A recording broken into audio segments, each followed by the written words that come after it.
Blackstone presents The Three Death Sentences of Clarence Henderson, A Battle for Racial Justice at the Dawn of the Civil Rights Era, by Joyner. This book is read by John Lescault. For My Father. Preface.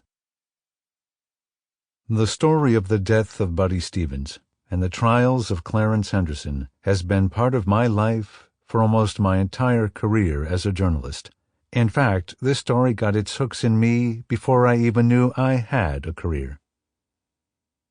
In the fall of 1998, I had been working in newspapers for 2 years, starting as a general assignment reporter for the Times-Georgian, a small daily in Carrollton, a college town about 60 miles west of Atlanta, and working my way up to features editor.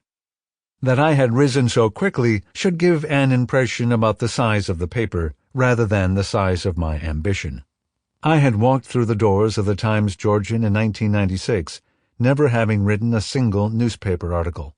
My high school had no paper, and I never considered writing for either my undergraduate or graduate school papers.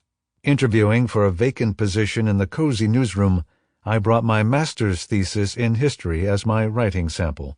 A clueless move that elicited raised eyebrows and grins from the paper's editors. Likely I would not have gotten the job, were it not for the recommendation of a friend from my days at the University of West Georgia, a 4-year state college that defines much of life in Carrollton. Fortunately, the editors thought enough of the recommendation, and my willingness to work for the near-poverty wage they offered, to offer me the job and later the promotion. That happy circumstance was why I was in the position, acting on a tip from my father, to pull down the very first bound volume of the Carroll County Georgian from 1948.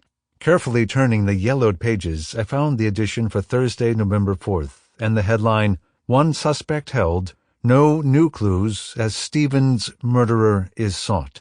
My father, Van Joyner, Jr., had attended what was then called West Georgia College in 1944, and knew Carl Buddy Stevens, Jr. in passing.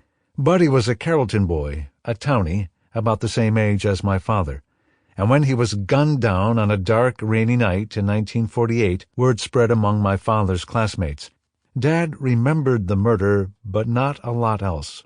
By the time of the murder and the mad search for Buddy's killer, Dad had already served in the Navy, graduated from the University of Georgia, and was back in Atlanta, newly married to my mother. But the death was big news at the time, he recalled. "You should look into that." Sample complete. Ready to continue?